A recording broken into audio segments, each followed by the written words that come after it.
Hey, it's me, Vicky Marie.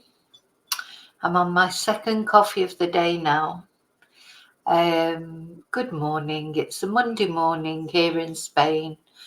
So good morning or good evening or good afternoon, wherever you are in the world.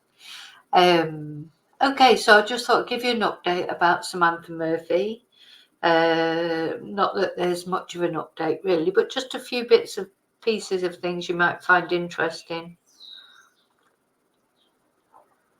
Sam still has not been brought home. I must remember to light a candle, actually.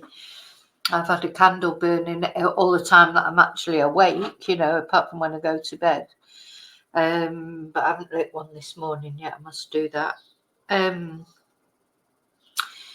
Yes, so, of course, Samantha, this young man this young man in the picture here, Patrick, has been arrested and charged with murder in the case of Samantha Murphy, a case we've been following from Ballarat, Australia. Went out for a jog Sunday morning in February, early February, just didn't come home. And now the family's worst fears have been confirmed that the police believe that she is no longer with us on this earth. And of course, yesterday must have been difficult, Mother's Day. But this guy, Patrick, only 22 years old, he's not telling where the body is. He's not giving up the body. He's refusing to cooperate with the police. He's making it worse for himself, of course. He can't change whatever it was he did. But he could get some redemption in this world and the next by helping to bring Samantha home to her family. So the police are searching for her. They've not given up the search. With the help of CCTV and phone pings, etc., probably from his phone now, they'll have an idea of sort of where he went, and the places that he went, and they'll have an idea of where to search. So they seem to be concentrating their search a little bit. Let's have a look. There's a few places that they've been concentrating their search, and hopefully very soon Samantha will be brought home. But of course she could be brought home a lot quicker if this twonk would just say where she is. And his family should be pressuring him to do that, because you know what, if that was him and it was them looking for him, they'd want to know, wouldn't they? They'd want him bringing home, so they should be putting whatever pressure they can on him to let the authorities know where Samantha is, let her be collected in a dignified manner and brought home to her family for a goodbye, for a farewell, for a funeral service that she deserves, and her family deserve. Now, I'm just showing this photo because just look at the size of this guy, actually. This is his girlfriend, Meg.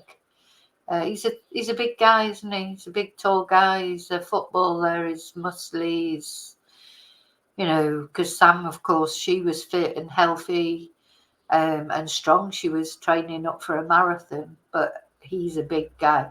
We don't know if there was any weapon involved. We don't know the circumstances of actually how Sam died. But all we know is the police say it was a targeted attack. That's really all they're saying, targeted and deliberate attack that led to the death of Samantha.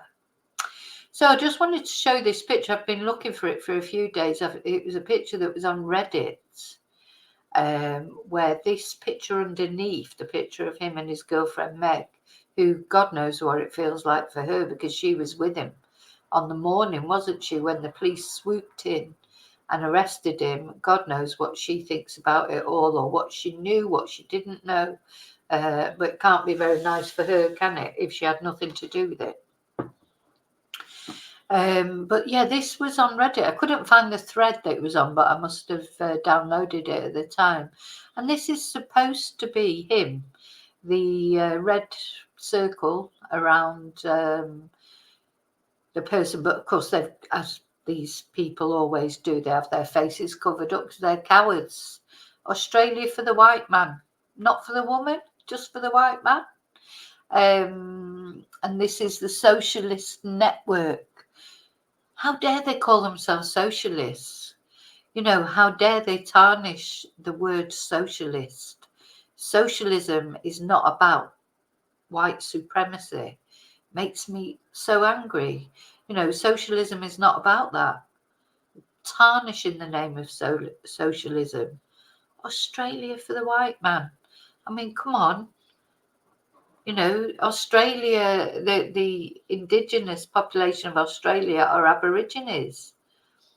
Oh my God. Anyway, I won't get started on that, but there's so many things that annoy me on that picture. One, it's for the white man, the woman doesn't count, obviously. And also the socialist, which that is not what socialist is, a racist, bigot. That's not what socialists are. That's not what socialism stands for. Now, of course, I don't know for certain that's him. This was put on Reddit, presumably by one of his friends or somebody who knows him. Or maybe it's just somebody winding people up, and maybe it's nothing to do with him whatsoever, because we have no way of knowing, because he's got a hood, a balaclava on or something. So I just wanted to show you it, because I was looking for it the other day and I couldn't find it. And I found the picture that I must have downloaded, but I can't find the thread. So I just wanted to show it you. Okay. You know, so it turns out he's got quite a dark, you know, he's not the well, maybe he is the all Australian boy, maybe. You know, there's, of course, he went to that Catholic school. He's had a privileged upbringing. Maybe he's an entitled sort of twonk, you know. Who knows? I mean, I didn't know him. You know, what kind of person is he? Was he a nice person? Did people generally think he was a nice person? I mean, we saw the pictures of him partying with the cocaine, etc., the video. You know, but that doesn't really mean anything, does it? There's not many young people don't party and act like an idiot at that age. At 22 years old doesn't make him a black-hearted person. You know, it just means he's just a typical boy of his age. But be interesting to know if any more comes out about this dark side to him. Was he a neo-Nazi? Did he have, like, you know, ideation? Because he's quite young. If he targeted Samantha, he is young. I know all killers have to have a first time that they kill, but they don't normally kill that early on. It normally takes more into their late 20s. 20s is a time that they tend to start, but it's more late 20s. But anyway, we don't know. Maybe he just saw an opportunity. There's so much that we don't know, because apparently the night before he was out with his friends. That video we watched is not of that particular night. It was from January. But you can presume that he was maybe having a similar night the night before. But how did he get separated from his girlfriend? You know, to go and... So Sam was out at about 7:30 in the morning. Apparently the bar where he was drinking, Patrick was drinking, was closes at 3 o'clock. So what happened in between that time? What was he doing in the forest at that time? You know, these are all the questions that we don't know the answers to. Okay, so we're going to look at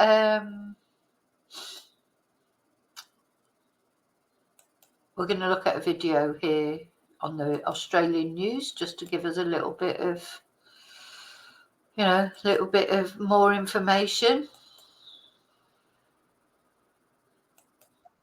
Days after he was charged with the Ballarat mother's. So I think really the main news at the moment is he is not cooperating. He will not cooperate. He's not giving away any information, and he's a fool to do that, because really, unless he's you know, saving that information and he's hoping for more decomposition, maybe, you know, we don't know where she is, and to be honest, we don't know what state the body is in. So maybe he's embarrassed, even more embarrassed to say, but we'll see anyway. Let's see what he's got to say. Samantha Murphy's accused killer is showing no signs of cooperation 4 days after he was charged with the Ballarat mother's murder. This morning, News Corp reports the 22-year-old is maintaining his silence with police, providing no information about the whereabouts of Samantha's body. Today marks 5 weeks since the 51-year-old was last seen. Yeah, so 5 weeks that Sam's family have not seen her, and he will not cooperate. He's still not cooperating. And he's been in custody. It must be a week now that he's been in custody. If not, is it just about a week? So, he's maintaining his silence for quite a long time. Now, whether it could be his lawyer that's telling him to keep quiet. And I'll tell you what, if it is, I don't know how these people can be defense lawyers. How can you advise your client? Yes, keep quiet. Don't tell them where the body is. Don't help that family somehow move on. Don't give them any empathy, any sympathy whatsoever, and let them bring their loved one home. How do you sit and say that to someone? So I'm hoping that it's not the lawyer who's telling him not to say where the body is. Maybe the lawyer is advising him to reveal where the body is. But at the end of the day, the lawyer is there to defend him and try and get him off a murder charge, isn't he? That's what he's employed for. He's employed to defend him on a murder charge. So just how could you sleep at night? How could you go home at night after you've spoken to that person and knowing that family are desperate to get their mother back one way or another? How could you go home then and sleep at night knowing that they were still in torment? Well, you've got to be a bit of a psychopath yourself, in my opinion, because the thought of doing that. Now, obviously we don't know. Again, we don't know what conversations have gone on between the lawyer and the client. Maybe the lawyer is saying to him, look, if you have done this, you need to fess up where the body is. You'll get a more lenient sentence, which he will, of course. And he's young. He's got time. If he got 20 years, he'd only be 42 when he came out. So what is he doing thinking that can beat this charge completely? He's not got, the police have got a lot of evidence anyway. And I presume that all the phone evidence that comes out, as the more time goes on, the more information the police have, because it takes time to trawl through the information that they've been given, the CCTV, the phone pings. You don't just sit down and it's all done just like that. It takes a long, long time. And gradually they seem to be narrowing down the search area. Let's hope so, because she just needs to be found. I mean, it's heartbreaking for that family. It's bad enough that they know they're never going to see her alive again. But to not even know where she is, and she's just lying out there alone somewhere, discarded. Was she put in a bin like that other poor woman over there in Australia? That's another. So I'm going to cover that. I think tonight I'll do a live later on tonight, as far as Spain is concerned. Tonight be the morning in Australia. And it'll be evening time in the UK, and it'll be morning time in America. Later on, sometime today, I'll be doing a live, and I think I'm going to look at that case as well, and a couple of others. Because of course we've been consumed with this case, because we followed this right from the beginning, from the day Samantha went missing, more or less. So I'm sticking with this until the end, until she's brought home, and then it will be the court case, which apparently will be in August. So there'll be a lull then. But obviously I will be covering that court case as much as I can. But the most important thing at the moment is just bringing Samantha home, isn't it? Okay, so we're going to look at another news item.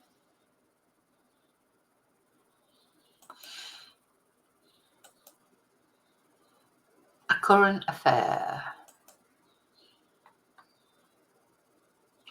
and they're just, just talking about the situation at the moment. To the town, it appeared he was the typical boy next door, 22, a tradie, the son of a well-known AFL player. So normal, except Patrick Stevenson is accused of murdering Samantha Murphy. How and why did he allegedly? I think his normality, if you like, the fact this sort of young lad, famous family, footballer, handsome, privileged upbringing, all Australian boy. That I think that's what's sort of just throwing people, and it just shows you, doesn't it, how we assume, what the assumptions we make about people. Because if he was like, even if he was still only 22, but if he was like a drug addict, or if he was, living on the streets or from a poor family, etc., I don't think people would be so sort of incredulous. And I include myself in that. It's just something, when you look at him, and it just shows you they walk amongst us. Monsters walk amongst us. We do not know. It can be your next door neighbour. It can be the guy, the pastor from the church. It can be anyone. It can be the most normal, seemingly normal person. And you just don't know what secrets they might have. Kill the much-loved mother of three? It seems with every answer, 10 new questions emerge, and we still don't know where she is. Everybody sort of knows everybody, or knows of somebody, and has a connection that hits here. It hits here, and it sits here. A tight-knit community nursing a broken heart. I think it's important for the community to reflect and have a bit of, closure on what's happened. It's been such a big deal for the community. Patrick Stevenson, the accused killer, aged 22.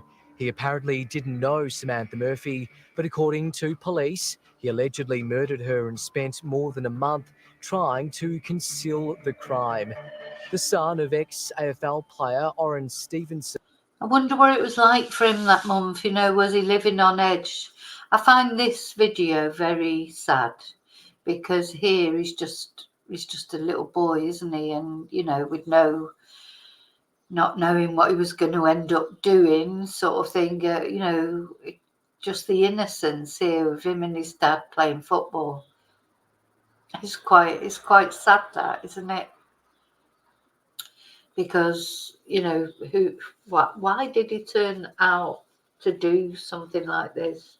Everyone wants to know the why. I think that's why we're all interested, in true crime. That's where we want to know why. Why do people do things like this?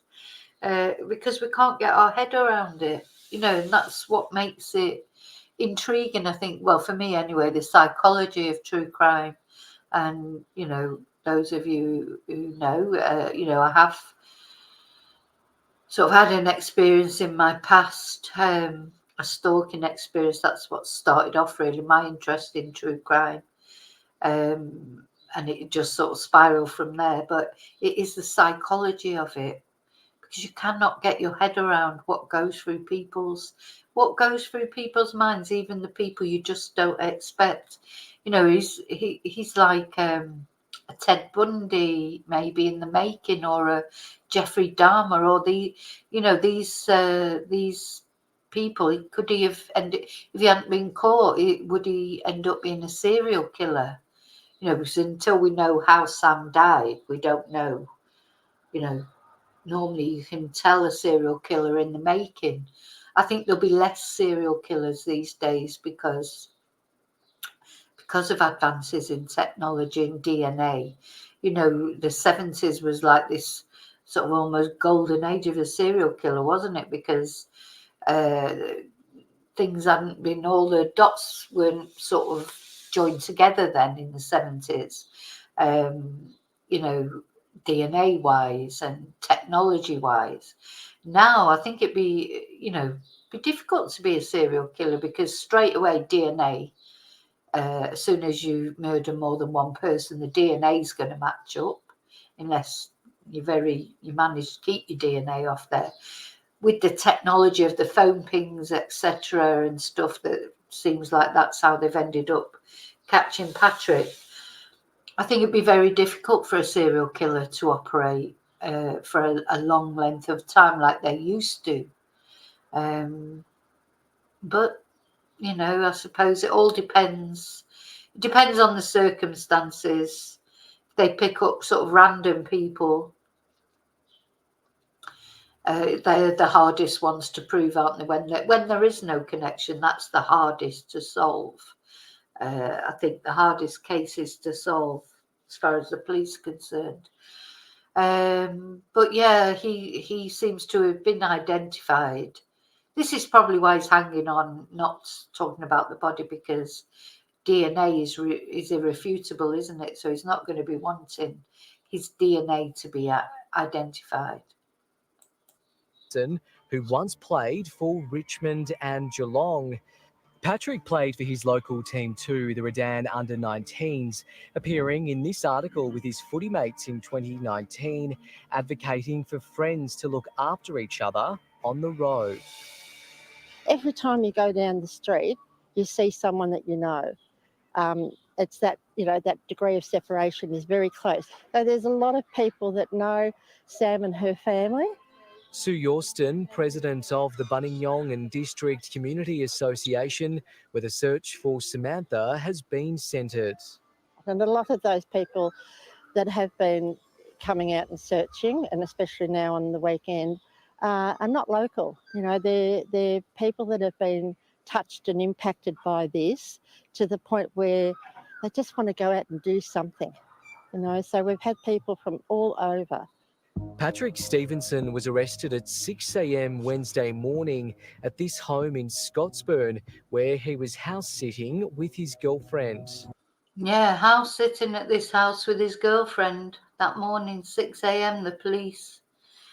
Gosh, well, his girlfriend hasn't been charged with anything, so we must presume that she had nothing to do with it, didn't know anything about it. The rural farming town sits on... And so he's been up there, knocked on the door. Obviously, nobody came to the door. The outskirts of Ballarat. Homes are scattered among sprawling paddocks and dams. Yeah, it's really hit everyone pretty hard. I mean, in a town like Ballarat, this sort of thing doesn't happen very often.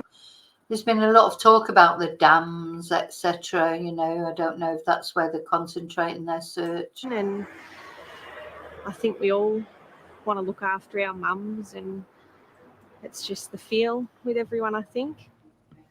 Ballarat local Jasmine Craws didn't know Samantha or her family, but has been so touched by what's happened, she's helped organise a special community vigil tonight.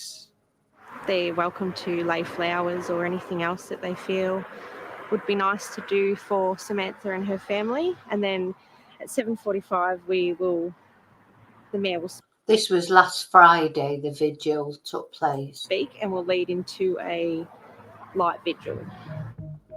The most top priority for police is trying to locate Samantha's body. Charlie Bazina spent 17 years in the Victoria Police Homicide Squad. He says this investigation is far from over. Police will still be acting upon all the other intelligence they have through the phone data that they will still be working through. So it's a long, long way to go. According to Samantha Murphy's friends, after she failed to return home from her run, husband Mick tried calling her, but Samantha's phone was switched off. That raised immediate alarm bells, and Mick called police. You could not, the generosity and the support from the community has just been just overwhelming. Friends, family, everyone. Like, this is that much respect for Sam and us and the family. Mother of three, no criminal connections whatsoever, from a loving family, running a business, and we can relate to them, hence the outpouring of support, volunteers and the likes that continues to this very day. I suppose the biggest impact is just the waiting, you know, knowing that there has to be some sort of resolution at some point. And we were in that sort of space where we were just quietly going about our normal day, this part of your brain, but this part of your brain is ticking away and saying, what's going to happen? When are we going to know something? Where is Sam? Well, Sam Cucciara joins me from Ballarat, where that vigil will begin shortly. Sam, it's so important for people to be together tonight, but let's remember it's Mick Murphy's birthday today. Mm. It's absolutely heartbreaking. Yeah, it was his birthday on that same day, so not very nice birthday. Let's hope Samantha's just brought home soon. Ali, that this will be the very first birthday that Mick Murphy spends alone without his wife, Samantha. The family, the Murphy family, still don't know where her body is. There hasn't been any major searching today, simply because police have no idea where Samantha is, and that must be absolutely excruciating on any day, but today of all days for Mick. I'm here at a local park tonight. It's around 4 minutes drive from the Murphy family home. And it's where much of that ground search, that massive community search, has been centred from. Hundreds of volunteers have been packing this park over the last few weeks, the last few weekends, searching for Sam, and they're returning here tonight to honour her life. We are expecting hundreds of people, some of them making the 1.5 hour journey from Melbourne to be here, many of them strangers. They don't know the Murphy family or Sam, but they've been so touched by her story. I'll just give you a look at what's happening here tonight. People are beginning to trickle in. This will really get underway in around half an hour or so, beginning with a speech by the local mayor. People have been arriving here with bouquets of flowers, tears welling in their eyes, and right now there's a huge line behind me for people to sign a memory book, and the hope is that that eventually will make its way to the Murphy family. Yeah, it's very nice that the memory book, that will be a nice thing for them to keep, to know that all these people are on their side. So there's one twonk out there, one twonk. Unfortunately, he's the most important because he knows where Samantha is, but there's one twonk out there who doesn't give a shit about him. But all these other people do.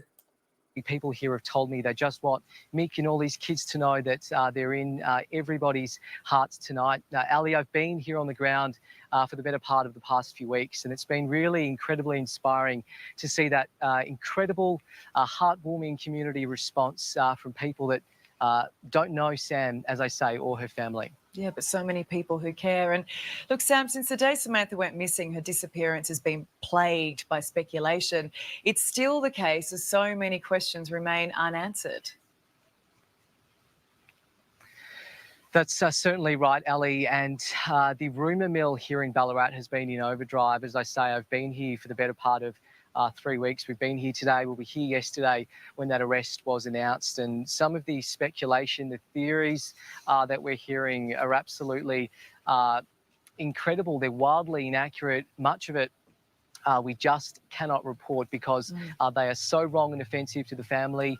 People before this week have been accusing the family, they've been accusing Mick, they've been accusing even Samantha's children, would you believe? And you just have to put yourself in their shoes and think what they have been going through to not only deal with the disappearance of their mother, their sister, their aunt, their daughter, but also to experience that intense public speculation like they have over these past few weeks. And tonight, they're just hoping for a miracle that finally they will have some answers about what has happened to Sam so they can bring her home and begin that very long process of starting to heal. Well, hopefully they're feeling the love of their community tonight. Thanks for that, Sam. Yeah, so thankfully they are. Thankfully they are feeling the love of their community. Okay, so I just want to show you one more article, which is saying, the Sunday Herald Sun has reported that police have identified a new location of interest in the search and are reviewing security camera footage from businesses in a light industrial and residential area of Ballarat East. So homeowners and businesses in Ellsworth, Joseph and Butt Streets in the suburb of Canadian have handed over footage from the time Miss Murphy disappeared, and police have also searched the area, which is home to businesses such as panel beaters, gyms and self-storage facilities. Ellsworth Street East leads into thick bushland managed by Parks Victoria, but it's not clear whether the footage shows Miss Murphy, Stevenson or any vehicles of interest, or has yielded any clues as to what happened to Miss Murphy. But it's always a good thing when the police make concentrate their search. Because the thing is, where do you start searching? So only the CCTV, etc., will show them where to maybe concentrate their search. So let's hope that means that they have got some idea. So so we watched the press conference with Shane Patton, the Victoria Police Chief Commissioner, and he told the media that the arrest came thanks to a range of investigative outcomes, including pinging phones that were in the area at the time of Ms. Murphy's disappearance and information from the public. It was first thought there was no connection between the victim and her alleged killer, but it's subsequently been revealed that Miss Murphy volunteered in the uniform shop of St. Francis Xavier Primary School while Stevenson attended the school as a child. Says police had previously stated they had never met. Well, there's no reason to think that there is. I personally think that's a tenuous link, but I could be wrong. Okay, so I will be back later on sometime today and, see if there's any more news later. Of course, it's coming up, it's night time now in Australia, but I'm sure they don't stop because it's evening time. They'll carry on searching, carry on going through all the evidence. I'm sure they're on it 24 hours because their priority now is to bring Samantha home, isn't it, to the family? And then once they've done that, then there's not so much urgency. I know it's probably not urgency because they feel that Samantha has been murdered and she's no longer with us, but it is urgency. They want to get the body before too much decomposition sets in. So, because the sooner they find the body, the more forensic evidence it will yield. So let's hope something comes up. Okay, so remember to live and love wisely, carefully. Have a good start to the week. I'll see you really soon in the next video. Until then, may your God go with you.